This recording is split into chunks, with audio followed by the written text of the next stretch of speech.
to the program. This is your host, Greg Fenton. Each week, we explore topics and ideas related to the experience of people with conflict and look to promote the profession of conflict resolvers. We are available to connect with by email at fentonmediation@gmail.com or by calling 647-2134. Visit us at our Facebook page to like us and Facebook group page to become a member. Also visit the YouTube channel called Fenton Mediation to see videos of past shows. Listen to podcasts of Mediation Station on SoundCloud, Apple Podcasts, and Google Podcasts. Please follow us at our Twitter account, which is at Fenton Mediation. The conversation today is titled Mental Health to Mental Mindset. Let me say that again. Mental health to mindset health, shifting the narrative. And with me shortly will be Marina de Bona. The program is live each Sunday night from 8 to 9 p.m. through Zoom. We will engage in conversation with everyone attending, able to listen and watch. Microphones and webcams will be closed.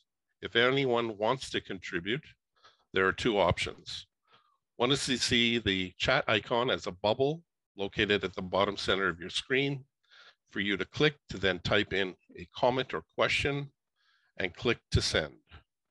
Or you can click on the reactions icon that is also located at the bottom center of your screen. For us to see, you click on the hand icon that pops up and we'll open up your mic and you can speak to your point, your comment or question, and then we'll close your mic again. The show is being recorded for both video and audio purposes and will be available for public access on SoundCloud, Apple Podcasts, and Google Podcasts as well afterwards.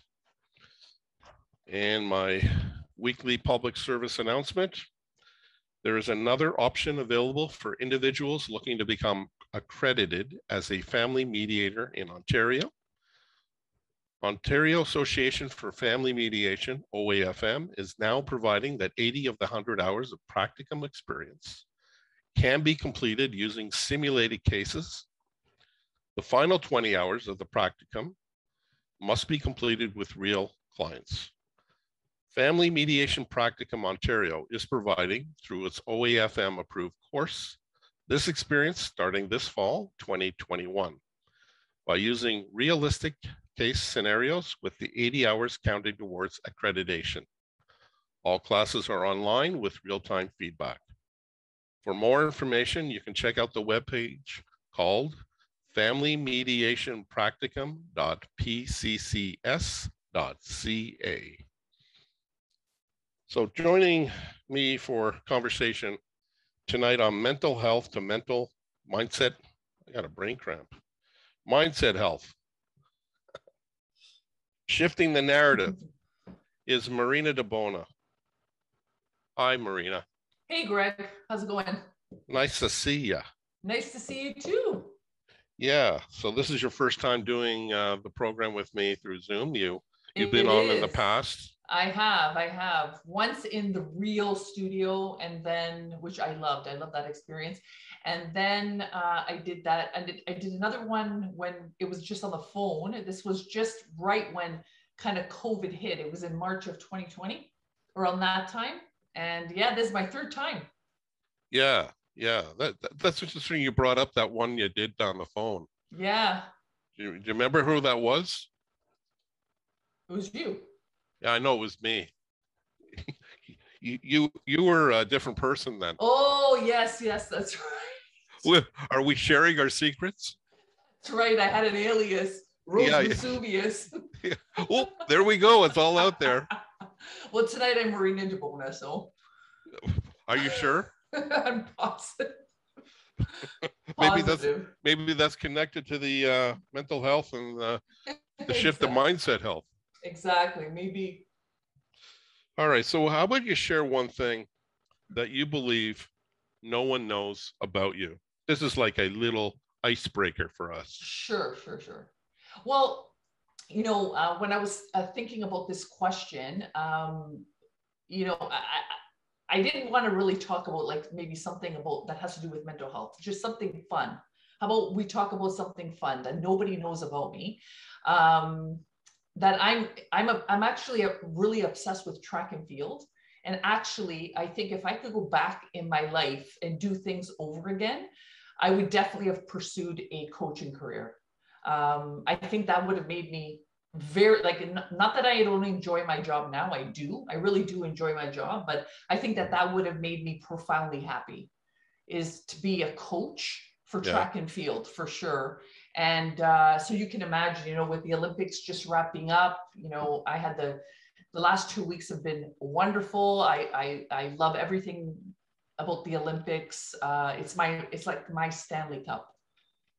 Is there a particular discipline that you had a greater passion for? It would be like the track and field events. So running, like a lot of both the shorter distance, the longer distance running, running long jump, high jump. I love those sports events. Well, why don't you come next week, because on the program it's called It's Never Too Late. Okay. No, I was joking with you. Oh yeah, I know. It is. You can always go into that. No, it's too late. Oh, I said it's never too late. That's the show. But it's too late. No. It's too late for me. That's what they all say. But that is something that nobody, maybe that the audience would want to know about me, that no one really knows. I don't think you even knew that about me. And we've known each other for a while. Yeah, we have. Yeah. Well, York's always had a track and field system there. Yeah. Well, maybe I can encourage you somehow through this conversation today to really connect with your deeper passion of going into track and coaching. Sure. So what do you actually do in your professional world? So what I actually do is I work in curriculum development. So I work in post-secondary. And I'm a manager, and I've been working in this field for over close to 20 years now, but always involved in education. Even in my prior roles, I've always worked in an educational institution. I don't really know anything other than that. So my very first job was in education. Then I went to work for another educational institution, and I've been there ever since. I really do love my job. Like I learned so much. It is a really great job, because I learned a lot about fields that I would never ever, really maybe think about, but not get, never do market research or get really deep into the field and understand it. So so what I do is I develop innovative programs for a post-secondary institution. Right, and that's where you and I originally met years ago. Exactly. And when I was at the community agency up in Jane and Finch, and you were at the institution that you're still at. Right. And I was taking students who had participated in the program, and then I took interns as well. Right. As part of that, because it was an opportunity to help support the delivery of the program that I was managing, and also provide a meaningful practical experience for the student to get better equipped with the tools that they wanted to further their own career path with. So when you and I were speaking together about having a new conversation on the program, you brought the topic of mental health as something that is very important to you. Why is that the situation?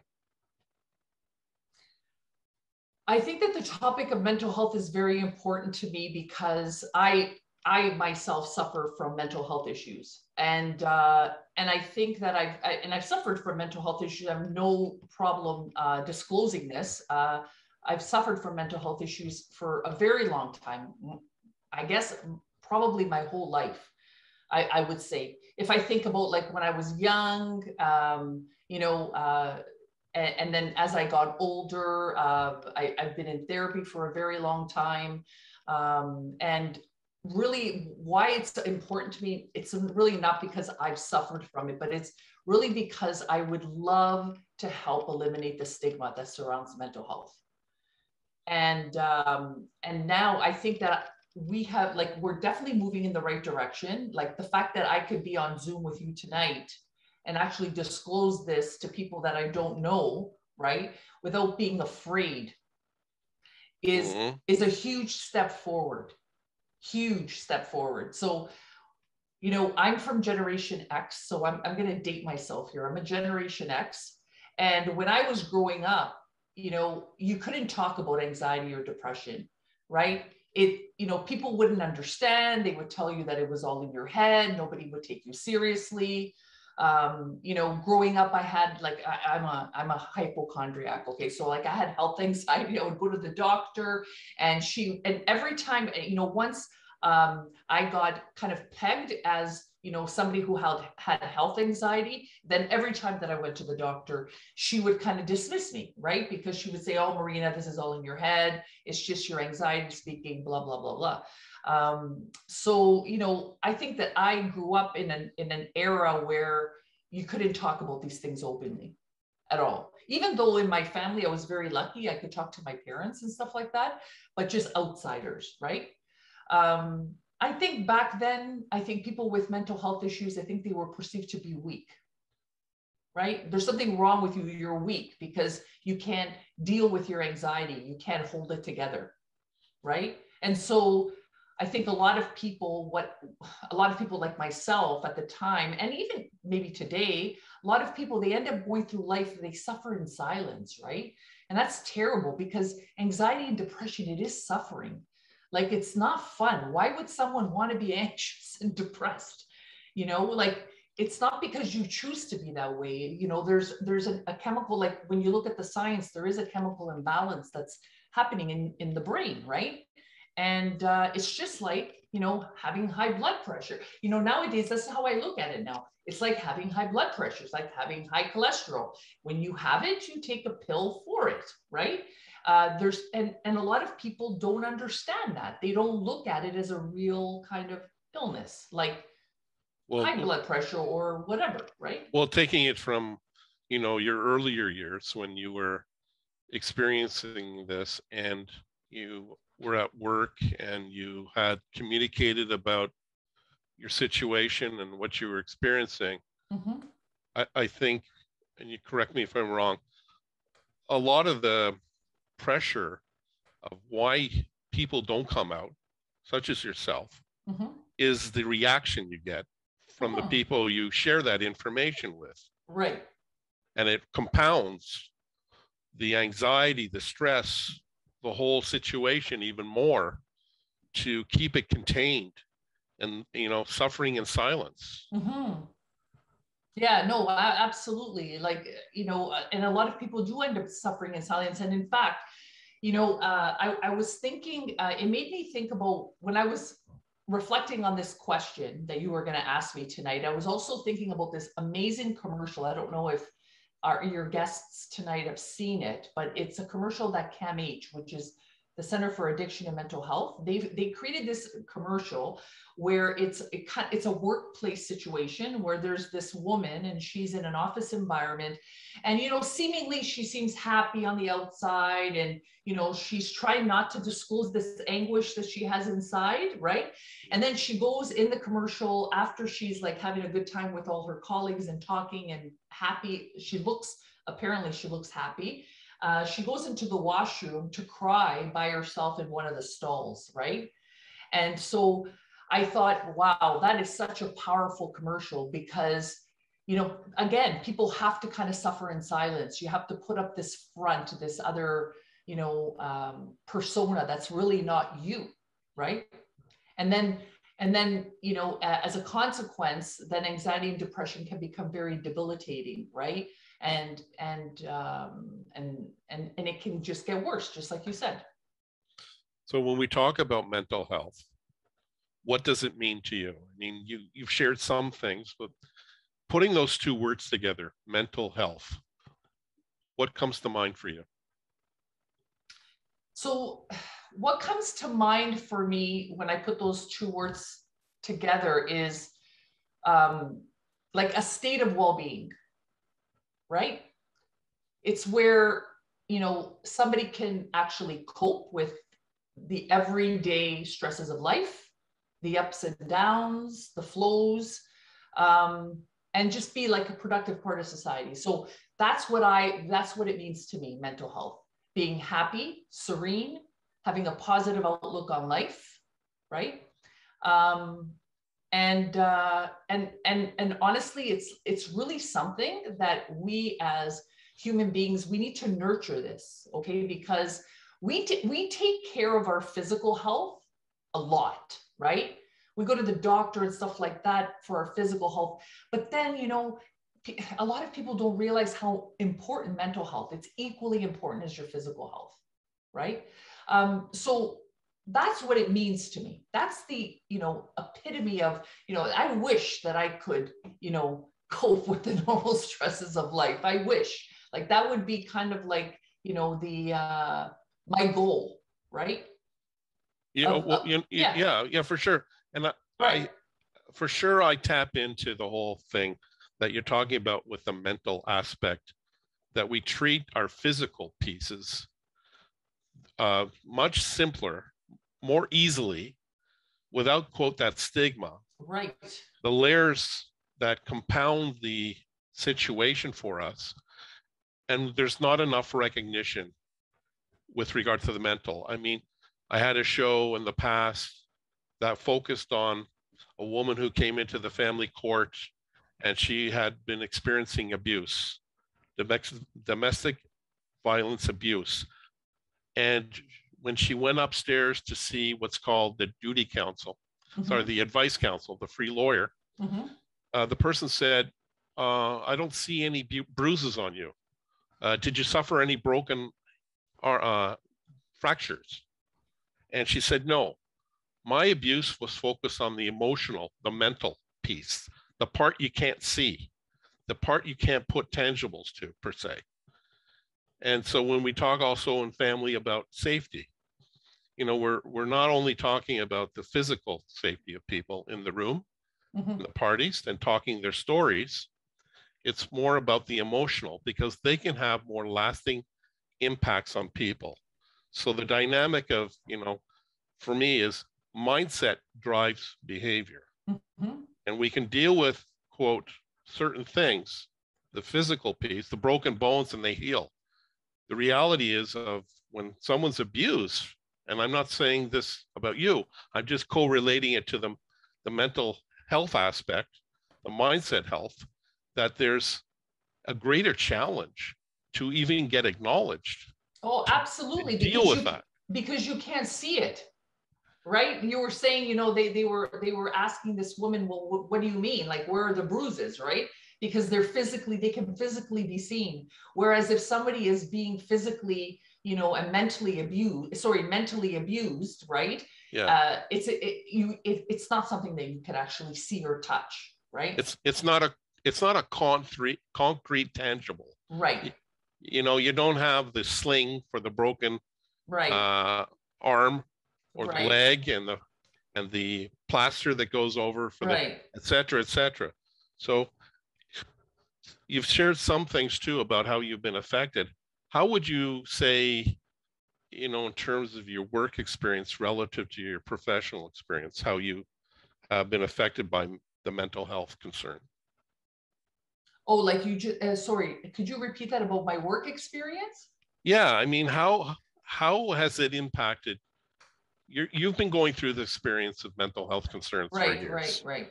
And so, you know, earlier on in your life, you kept that closed within. Right. And here tonight, you're making yourself public with this. Right. And there are people who will tap into this. Right. Some people will be very positive for the most part. There are some people who still can't even process, don't talk about that stuff because it brings untoward attention to things, or I don't even acknowledge that as a concern. How have you been affected in terms of your workplace? I try, for me, I guess, because I don't know if the term old school is kind of like the right term or the wrong term, but because I came and grew up in that era where I was keeping things kind of hidden, when I try not to bring these issues to work. Like I can tell you, I have never, ever missed a day of work because of my anxiety. And it's because of the way that I was raised. If I was a younger person today, if I was a millennial or even younger, I think the situation would be totally different. I would be taking days off. I would be taking stress leave. I would be doing this. I would be doing that. These amazing kind of benefits that the workplace gives you, right? Especially if you work for a great organization like I do. Like, honestly, we are so lucky because we have so many benefits, and people that I work with are very understanding. But still, like, I think it's been ingrained in me. And so for me, it's kind of hard. It's about, no, it doesn't matter what's happening around me. I still have to go to work. I have to do my work. I have a responsibility, right? So, and to be honest, sometimes I when I finish a meeting, and I've said this to some, like my partner, and I've talked to my friends about this. Sometimes I can't even believe I got through that meeting.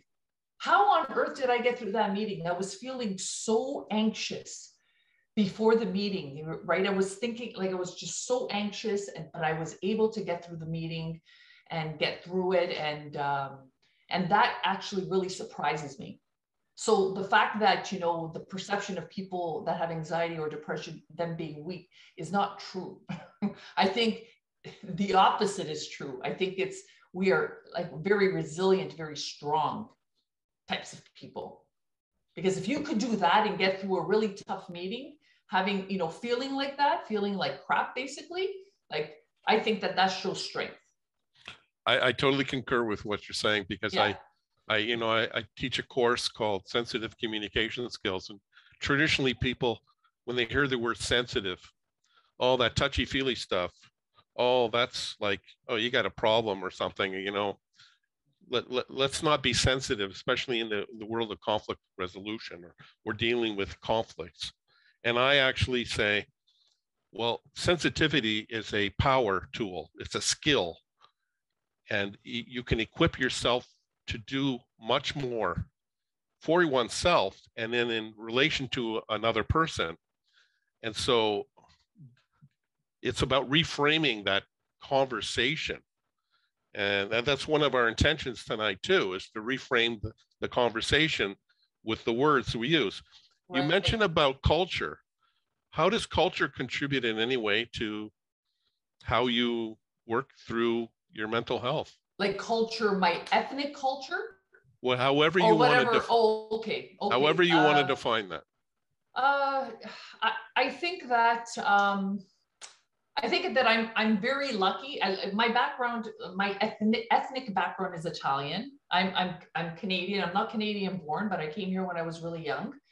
And I think I'm very lucky that I grew up with the parents that I grew up with, because in many Italian families, these are issues that are not discussed at all. Nobody, you don't tell people your problems, right? So what I'm doing is like against everything that they'd be saying, oh my God, I can't believe Marina is saying that she's got, anxiety. But you don't tell people your problems. Instead, I was raised in a family that was very open. My parents were very open-minded. So, and it's tough. It's tough then, like, because I think maybe if I was in another family that maybe was a little bit more closed-minded or maybe a little bit more traditional, then maybe my experience would have been different. But I guess I was lucky that I came from a family that was very forward-thinking and, and things like that. Well, that's your immediate family too, that's right? My immediate family too. And even my relatives too. Yeah. Like even my extended family around me is very open-minded. very, very open-minded. So yeah, I was very, very lucky about that. So how would you deal with someone who wasn't quite as receptive, positive, open to this conversation?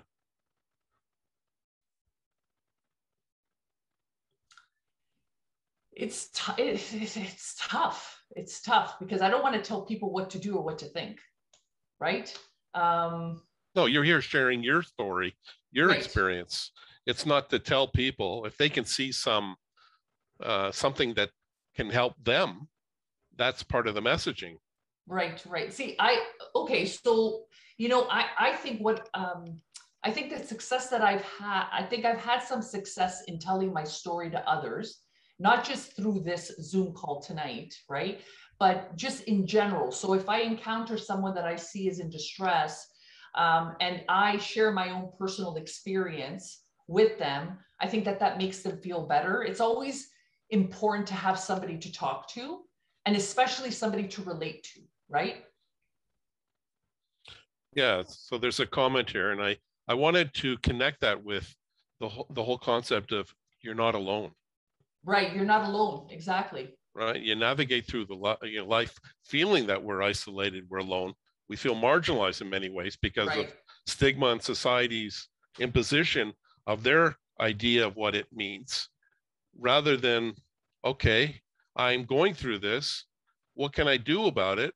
I want to do something about it, and work with me. So the comment, I think we need to start seeing mental health as health. It is brain health, like heart health. Right. Exactly. That's exactly what I was saying earlier, right? I completely agree with that because, again, like if you have a cardiac issue, you're going to take medication for your cardiac issue, right? It has to be seen in the medical model. It has to be seen as an illness, just like everything else, right? So that people can get it treated, right? The problem is that a lot of people go through life without getting treated, and I'm not pushing any kind of medication at all, but I'm saying, like, if you go through therapy or if you need medication to help you live a better life, why wouldn't you do that? Don't, just not to be scared. That's all. Yeah, so there's another comment here. How can someone identify when they are experiencing mental illness? What are the signs? I mean, there's a word there that's different from what we use. We use mental health, and the question is framed with mental illness. So words matter, and that's why our title of our show is Mental Health to Mindset Health, shifting the narrative. Let's park that for a moment. You mentioned earlier that when you were going through, like, say, meetings, and you would feel this energy, you had anticipated yourself, and then you went through the experience of the meeting, and then afterwards you said, wow, I can't believe I got through that. Yeah. Raise it to the conscious level with some words and feelings for you. What does it feel like going through that? What are you feeling? Simply. Oh, you're feeling like lots of things, right? Like, look, I've been going through therapy a lot. I've been doing cognitive behavioral therapy, which I think has changed my life. So some of the things that are going through my head are cognitive distortions. That's really what they're called. So, for example, before the meeting or even during the meeting, you're doing mind reading. You think you can read minds, right? You're looking and looking at people, and you're thinking, this person, what are they thinking about me? Do they think that, that I don't look good, or that I'm babbling, or that I sound like that I sound like I don't know anything, or that I'm a fraud? There's catastrophizing, right? Like, somebody is going to, come out right now and just, disclose, they're going to say, oh, Marina's a fraud, and we're going to show you why Marina's a fraud. Overgeneralization, personalization, labeling. These are all the types of things that go on in your mind and in your head when you're having those anxious kind of episodes, right? And now, again, I'm talking about myself here, my experience. It's going to be different for everybody else. But yeah, I have like lots of cognitive distortions. You know, like there's lots of cognitive distortions that I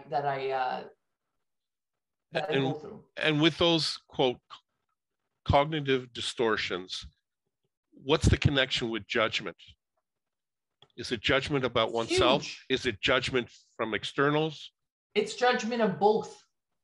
It's about judgment. At the end, it's like, what is, you know, it's the person, like how does this person perceive me? Good, bad. Good, bad, exactly. Not well. Exactly. And the focus, see what happens is that the focus, because your focus is on all of this perception, right? And your focus, then you forget about everything else, right? You can't focus on anything else because you're so focused on what this person is thinking about you. So when that happens, you lose your train of thought, for example, right? You forget what to say. You start mumbling. See, these are things that happen when you're not actually focused on what you're doing and focused on this other nonsense that's over here, right? At least that's what happens with me. So in a way, that reaction feeds into the perception that you feel other people may have. Oh yeah, it makes sense because she's like mumbling her words. She's not focused. There must be something else going on for her. But most of the time, Greg, let me tell you, most of the time, you think that that's actually happening when in fact it's not happening. And I got to tell you, I discovered this because through therapy, my therapist told me, you know, the next time that you're at a meeting, I want you to record yourself speaking. Okay. What do you mean by that? Sorry. Like for example, she wanted me to record myself speaking. Like say that I had to produce a presentation at a meeting. Okay. She asked me, she goes, record yourself speaking, because in my mind, right, I think that I don't sound coherent, articulate, and all that kind of stuff, right? So she said, you would be very surprised to hear what you actually really sound like. And so it was mind-boggling because I did record myself at a meeting one time. And I said, oh my God, I can't believe I sounded pretty good. I answered all the questions. I sounded coherent. I sounded articulate, you know, but still, like, you know, in my mind, that's not what the reality was, right? Yeah, it's like we can be our worst enemies. Right, we can be our worst enemies. We just inject all this, you know, negativity because society overall, you know, when we align ourselves with society's identification of these words and conditions, that we get caught up in a world of unhealthy meaning and definition and relationship. And it's about really connecting with oneself, being true to oneself, right? And who you are and what you want to be. So when you hear the word mental health relative to mental illness, what comes to mind for you?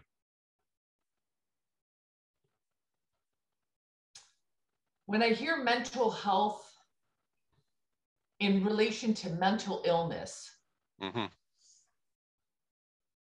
I think that it has kind of like a bit of a negative kind of connotation, right? I think that, I think the word itself, mental, I think has a negative connotation. And because I remember, again, I'm dating myself here. I'm Generation X. I grew up in the 80s, right? I remember the use of the word mental it's a very derogatory term. Very, very derogatory term. So there's a lot of damage there.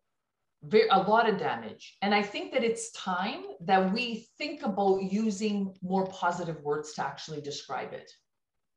And so, that, you know, not to cut you off, but that's the essence of our title, basically. Mental health to mindset health. Right. It was, a suggestion that taking out the mental, because attaching what people traditionally see mental, like you don't even have to use the other part of the phrase. You just say, hey, you're mental. Yeah, exactly. Like Exactly. you're nuts. Right, exactly. Like you're nuts, exactly. And also, I think that living with a mental illness, because we don't have the new terms yet, right? We're still using words like mental illness, well, right? that's why we're having this conversation, right. To provoke for that positive change. Right. Like again, I don't think it should be seen as a negative thing, right? Like again, I'm going to give another example of I'm going to give a lot of cardiac examples tonight. I don't know why, but like if someone has like a cardiac issue, right? It doesn't necessarily mean that they've had a heart attack or that they're going to have a heart attack any minute, right? Instead, it means that they may be experiencing some types of like heart problems, right? And so it's the same with mental health. Like just because someone is living with a mental health issue, it doesn't mean like, I think that it doesn't mean that it's like it's very grave or suicidal, right? Like, do you know what I'm trying to say? It's like I think that people, when they hear mental illness, they think they automatically go to the you're on the other side. The other side of right. You've crossed over from being healthy to now being not healthy in some way. Right. And there's word and again, I want to stress the importance of us. I think that we can be the first step, which is to stop using words like, mentally ill, disturbed, crazy, stuff like that. We have to stop using those types of words. And, using, and it's just like people that have a drug addiction, right? The term, drug addict is not used anymore. It's, this is a person living with a drug addiction or a person living with a mental illness, right? Anyway, we have to really make an effort to change these terms and make them much more positive than they are. To shift the narrative. Yeah. How has COVID-19 impacted you with your lived experiences of mental health, mindset health? So how many hours do we have tonight? No, I'm just joking, but yeah, I don't know. Honestly, I don't know where to begin because COVID really played a really huge part in me regressing, actually, in terms of all the work that I was doing in therapy. So I've regressed a bit because of COVID, right? When you say regressed, yes. Do you mind sharing what that means? I don't mind. What I mean by regressed is I've been in therapy for anxiety for a long time, and I was doing really, really, really, really well. I was using all of my, cognitive behavioral therapy toolkit, whatever's in my toolkit. I was seeing my therapist on a regular basis. I was enjoying my life for the most part. I was trying to, rationalize a lot of the anxiety that I was feeling. And I think that I was doing really well, right? But then COVID came around and, this whole fear of this virus and fear of the unknown, the isolation, oh my God, the misinformation that's on social media, the conspiracy theories, just, drove me crazy. And in some cases, in some ways, they're still driving me crazy. And even I have elderly parents, right? Who at the beginning of COVID had a very, they were very susceptible. And if they got it, I knew that if they got it, it would be over. And my daughter works in a hospital, so I was always afraid of her getting sick. But now that we're all vaccinated, I'm feeling much better. And so the situation has kind of turned, but it played a lot of havoc in my life for the, I just recently got my second vaccination about a month, 2 months ago. And before that, it was, it wasn't fun. It wasn't a fun time, that's for sure. And two, with the reality that COVID's required that most of us stay at home to do Right, yeah. our professional, our work stuff. And we don't get out to socialize or interact in person with people. Right. And that was very hard for me. That was very, very hard for me. Not because, yes, I like to interact and I'm a very social kind of person in general, but for me, this whole work from home thing was a new phenomena because, you know, I come from a generation where it's about brick and mortar. You got to go to work. You got to do your 9 to 5, you know? And to be productive, you have to be on site at work. So when we suddenly had to pivot, you know, to working from home, it was a very tough adjustment for me. And it created like loads of anxiety. Wasn't able to see anyone in person anymore. All the relationships that I helped, that I built at work over the last 20 years just vanished. I didn't see anybody anymore. I wasn't, you know, part of the community anymore, right? I was kind of like, you know, in this limbo online, right? Even though I was connecting with my colleagues over Zoom and stuff like that, it just wasn't the same. And I feel like I even lost a lot of friends and colleagues, right? Like that I would normally just see on campus, walking to my office or, you know, on lunch. If I took a walk around campus, I would see my colleagues. Now I have to make an effort, right, to connect with people through Zoom. Whereas before I could just see people naturally just kind of like on campus, right? Well, what about though, being at home, you're able to control your life in some way much more than if you're out in public. Yeah. And, you know, there's always the risk when you're with somebody, you never know who you're going to see and how they're going to behave. Here, you have you're at the click of a button, you can just turn off your mic or your camera. Right. And disconnect, like you're doing all your meetings and your interactions through remote delivery. Right. How do you manage through that? Well, again, at the beginning, it was really stressful because, you know, I didn't have a home office, right? I was always going into work, a 9 to 5 every day, Monday to Friday. So I didn't really even have a really good ergonomic setup at my home. And believe me, I feel like COVID, it aged me 10 years. Like seriously, in the 1.5 years that we've been home, like we've been home like almost a year and a half now. And there's no, like I'm going to be going back to work part-time. And it's going to be kind of a blend of on campus and at home. But I have to tell you, like when I say I've aged, I mean like it's affected my back, my mobility. I had to purchase, like I purchased a stand-up desk. I finally bit the bullet and bought one. It's made a huge difference. So for anyone out there that works from home, oh my God, please buy yourself a stand-up desk because it changed everything. Like you need to have a proper setup if you're going to work from home. Yeah, and I was going to ask you. At first I didn't. I was going to ask you, you seem to be upright. Yes. And I have to be because of my back, right? Because I've had serious back problems because of the setup that I was using before. Do you ever sit anymore when you're doing like Zooming? That's a good question. Very rarely now do I sit. And in fact, when I do sit, I sat like on Friday, I had a meeting and I sat for that one meeting and I felt like a difference in my back. Like I have a anti-fatigue mat that I stand on that is like very comfortable. And I stand most of the time and it makes a huge difference for me. But maybe for somebody else who doesn't have, I had prior back issues, right? It just exacerbated the whole thing. Yeah, I know each of us has to do what's best for ourselves. Right. I mean, there's options or possibilities, and we have to connect with the one that works best for us, which may be different as you're, you know, we're encouraging people just to, you know, do something and do it in a way that's meaningful for you.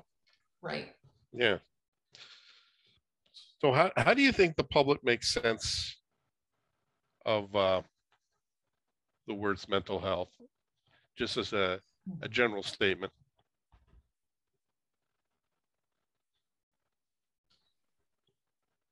how does the public make sense of mental health? Yeah.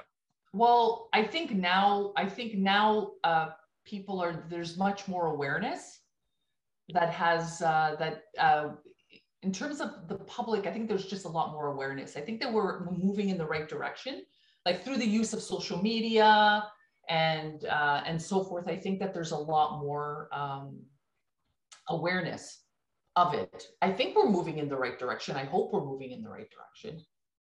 Well, what's the point of awareness if nothing's done with it? Right. Like, I mean, our goal is to really get meaningful change, which right. is actions, put things into action. Right. You know, talk is cheap. Awareness is part of talk. Yeah. It's got to start somewhere. I know that. I think so. I think that a lot of organizations are really taking it seriously. I know my organization takes mental health very seriously and provides a lot of resources for their staff to tap into. And so again, I'm very lucky that I have those resources that I can tap into. I think that large organizations like even, Bell, I think it's Bell Canada that does the Bell Let's Talk Day. The Bell Let's Talk Day, exactly. So CAMH has incredible resources as well for the community. So I think we're moving in the right direction, but I agree, like, talk is cheap, right? Yeah, even my criticism with Bell Let's Talk Day is like, if you see the Bell logo, it's bigger than the Let's Talk type of thing. Right. And they're only contributing a minute percentage, let's say, of the calls that are made that day. Whereas if they just said, hey, let's contribute more, there could be much more. Talk again is cheap. Actions speak louder than words, from my point of view. Right. So there's such a continued stigma with the words mental health. And we discussed about the public's view of mental health with the use of these words. And so we decided to frame things as mindset health.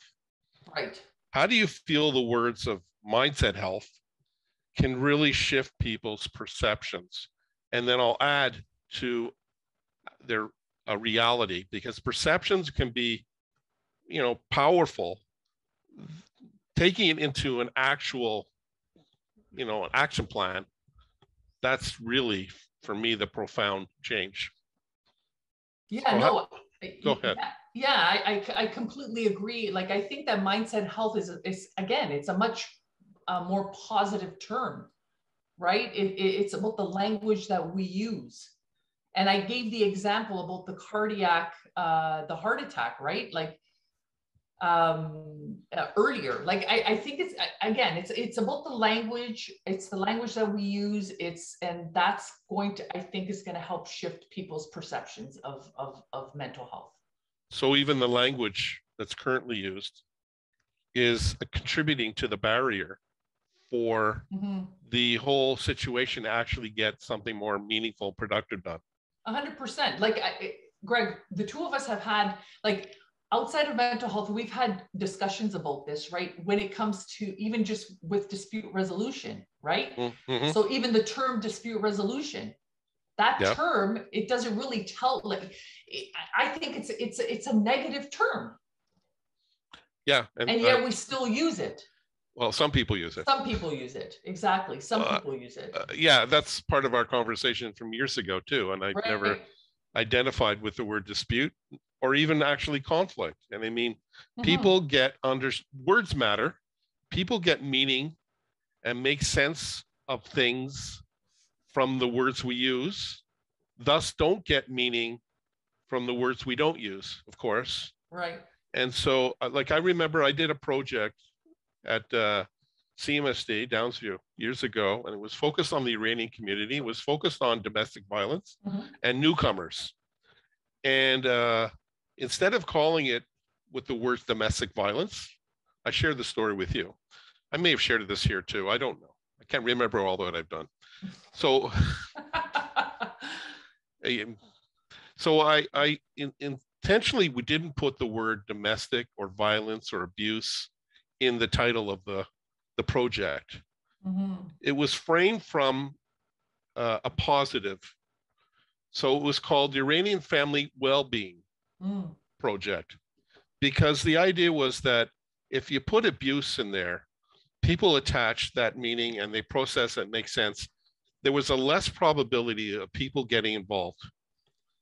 And especially we were trying to focus on the people who were causing the abuse or contributing to the abuse, especially from a cultural context, because the idea was to get some positive change, to help support people to navigate through these journeys. So instead, framing it from a more inclusive word, well-being. And I mean, from my point of view, the project was a good success, and reaching out and tapping into the Iranian community, people who migrated here and people who were here, and trying to get transformation, positive transformation. So, you know, shifting the narrative is important as a goal. I think the door to open the shift for that needs to be the words we use to identify our intentions. No, absolutely, absolutely. So what are you looking to happen from our conversation in having this? I think that I know that you know, the word awareness is like really try to raise awareness, at least be that one, you know, do my part, right? Which is do my part. You know, one person can make a huge difference. I think one person can make a huge difference. It can help another person, even if it's just that one person that is listening tonight, to know and to know that that if they are suffering, that they're in silence, that they're not alone, that there's other people that feel the exact same way that they do. And that, at least for me, that's helped me in my life. It's brought me solace, just knowing that there's others out there that are currently experiencing the same issues. And also, things will change. Lots of work has still to be done. And especially, I think through CAMH, I think they're going to be the leaders in this, and to break all of these barriers and stigma. And I think we are moving in the right direction. I'm positive and hopeful for the future. So what was the impetus? What created the shift for you where you kept this within? And, you know, you, as we talked earlier, you suffered, and to be the critical point where you said, I'm going to make a conscious effort and decision to actually go out there. What kind of, what went off for you? Right. It wasn't just kind of like a light bulb went off. I think that I just felt comfortable. I think because people started talking about it more often in public, that I started feeling more comfortable talking about my experience, right? And know that I have rights just like everybody else. Like no one can, you know, discriminate against me because I have a mental health issue, for example. They can't, right? To know that I have rights as a person, and yeah, so it's not like it was a light bulb. I think I just kind of felt more comfortable, right? More comfortable talking about it because other people were talking about it. And when you say the word comfortable, yeah, it's, you know, everybody has to define and identify what comfort means to them. Exactly. I'm asking this question about what is the critical point where you transition, because I really want people to say, okay, it's great for people to tell us, you know, you got to be comfortable, you got to do this. I'm just trying to put some tangible, something concrete in some way, if one can, and into words for people then to be able to identify and attach themselves to also hopefully journey from the depths and the darkness that they're struggling with to try to enlighten themselves. Right. You know, I think maybe the therapy that I did really helped, because it helped, you know, working with the same therapist over many, many years helped to build my confidence, right? So, so if I could then, instead of just saying feeling comfortable, something tangible would be therapy. I think that is what was, yeah, I think it was therapy. It was a successful therapy over years is what helped me get to the point where I am today. Do you reward yourself in any way? Acknowledge yourself for, doing all the good work for yourself? How kind are you to yourself? I could be a little kinder to myself. I could, but yeah, like I like that idea about rewarding yourself, right? It's kind of like if you're on a diet and you lose 10 pounds, you reward yourself, right? You don't go out and eat a cake, but you go out and maybe buy yourself a new outfit, right? So, I take my mental health like breaks. That's how I reward myself, is that I actually take time to do what I need to do to make myself a better person, like a better, healthier, mentally healthier, right? So I dedicate an hour a week to therapy. I do mindfulness meditation every single day, right? Regardless of whether my daughter's screaming, I need you, or my partner's calling me and I have to cook dinner, whatever. I always try to find room for mindfulness meditation. That's something that's helped me tremendously. So this is how I reward myself, by going to therapy religiously, by doing mindfulness meditation every day, and just kind of practicing, right? Practicing and using the tools in my toolkit. And to prioritize yourself. Yeah, to prioritize myself. Exactly. Well, that's really what it is. I am prioritizing myself, right? Because I'm taking time to do all these things, right? Which before I didn't.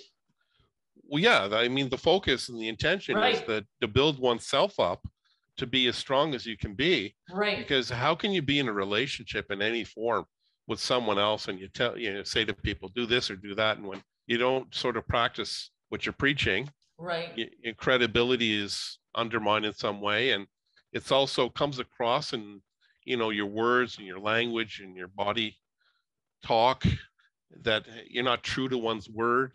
You're not practicing what you're preaching. Right, exactly. So what's been most challenging for you to journey out in the open space with this? Again, finding the time. It's been a challenge, but like I'm still very, very committed. It's finding the time, but I'm still committed to making it work. Like I don't let things get in my way. Like if I have to do, I know that mindfulness meditation is going to help me. And so I have to do what I have to do in order to make it happen every day, period. Right? Yeah. So what are some of those techniques that if we were to end this now and you just wanted to go deal with your moment, what would you try to do? What are your options? Like, what are my options? So right now, for example, I tell my family that when I'm doing my mindfulness meditation, I do not want to be disturbed. And I have a sign that I put on my door. Believe it or not, I do not disturb. Just like here, I also put a note on my door when I'm in meetings, same thing, right? I'm in meetings, I do not want to be disturbed, and I can't be disturbed during mindfulness meditation. So these are some of the things, some of the techniques that I use within my own house, right? And then even when I'm doing my therapy, because now everything is virtual, right? I tell everyone, please do not come upstairs, because these are private conversations that I'm having with my therapist. Before I was going into her office, right? Where things were totally private, right? But now it's like anyone can hear me. So I tell them, everyone either goes downstairs, and now it's summertime, so they go outside in the backyard. They know that Marina is having her therapy session upstairs. So I give myself that privacy, right? Yeah, and you need cooperation from others. Absolutely. The trust in that, dynamic in order to be able to do what's best for you. Yeah, I know. But again, I'm very lucky because I have a supportive family. Not many people, some people might find themselves in a different situation. Yeah, and that's the reality too. That's the reality too. Some people don't have, let's say someone's living in a small space. There's other family members in that space. Like how much space can they be provided to feel safe to be somewhat unsafe? Exactly. So there's a comment. Mental health concerns do not discriminate. Anyone can deal with these concerns at various points in their lives. Speaking about these concerns, the way you do it now helps people identify with others that are going through similar challenges. Thank you very much for the comment. Yes, thank you for the comment. You know, that's to acknowledge that, and I know you're not doing this for the rewards of the compliments, though you're putting yourself out there in a very vulnerable place and state. Mm-hmm. And I think that's such a power and a great asset for yourself, in addition to being an example for others that can benefit from your experience and your situation. Well, thank you very much. Like I totally appreciate what you said. I know you do, because I have a good understanding of who you are and what you're about. So what do you want people to sort of learn from our conversation? What would be some takeaway that you could say you would feel good that was provided for? I think that I just want to preface this with saying that I am not a mental health professional. I am just a normal person here that has anxiety. And I'm going to stop. I'm going to interject, and I'm going to say, you don't need to discount yourself in any way. You don't need to qualify yourself. We know you're a human being here. Yeah, I'm just a human being. That's the reward for me and us. And I think that's the great example that you are. Okay, great. So I think that if I could suggest anything to anyone about this, I would think that it's important to get help. You can go through your local community center, or your local community health center. You can speak to your doctor, get referred to a therapist. Therapy really, really worked well for me. CBT, especially cognitive behavioral therapy, worked really, really well for me and for my mindset issues. Also, it's very important to let your family know what's going on and what you're going through, and not to suffer in silence. If you can speak to your family, and I know that not everyone has that opportunity, but if you can, it makes a huge difference. Or look to getting support from family, from friends as well, right? That's also very important. So, if someone is experiencing something, has been experiencing something, and they've been suffering in silence, and they haven't had the, whatever we want to call it, the opportunity as they identify for themselves, because it needs to be coming from the person themselves to be able to, put forth their own plan of action to deal with things their way, that it's a challenge. So you have any suggestions just as a starting point, not the big picture piece, because that's obviously a lifelong journey. Right. Yeah. As a starting point, I think it's really important that you find yourself a good therapist, a good psychologist. That's the starting point. Okay. Anybody want to ask a question or make a comment? Welcome it. Appreciate it. Thank you kindly for a great discussion, informative, genuine, and highly necessary topic. Oh, thank you so much. One question here. What are you going to do next in furthering and building upon the shift that we feel and we know needs to happen? Right. I think that I'm going to continue, being open to discussing these very important issues and being available for anyone that needs my help. Right. So me as this, this person who, has been suffering with anxiety, I think if I have this open door kind of policy where people feel comfortable that they can come and talk to me, I'm here to help anyone as well, right? So again, continue being open to discussing these important issues, being available for others, and yeah, that's about it. So when this is edited, not much, of course. Just put in the theme song at the beginning and the end for the most part, and it becomes public accessible. What are you going to do with it? I'm going to share it with everyone I know. Especially the ones who don't know you. Exactly. To that extent. Exactly. And then they say, oh, Marina, I didn't know this about you. Wow. Mm-hmm. How might you respond or react to that? Well, now you know. Yeah, I didn't know this about you. And then maybe we just, that'll spark the conversation. That might be, you know, the spark of a conversation. Because if someone approaches me and says something like that, they probably want to talk about it. You take that as a positive cue. I take that as a positive cue. Exactly. Yeah. I would for sure. And I would go right into it, because I think we got to go into our vulnerable spaces and places to really create opportunities for growth and development and for change. Exactly. We don't go around them. We don't avoid them or evade them. We don't put our heads in the sand type of thing, the symbolism of that. So, so someone said, thank you for Marina. Oh, you're welcome. Yeah. It was my pleasure to be here tonight. I hope you guys found this helpful. Mm-hmm. So the program is going good night shortly, and so we wish you a nice evening. That's Laura's prompt for working towards transitioning the narrative. And another comment, useful information. So I want to thank Laura in the background. Appreciate it. Thanks, Laura. And Marina in the foreground. Thanks for inviting me, Greg. I really appreciate it. This was a lot of fun. And I'm glad you associate the experience of the topic that could be perceived so heavily as such a sensitive and an avoidant one as fun too. Yeah, it was. It was fun. Okay, I appreciate it.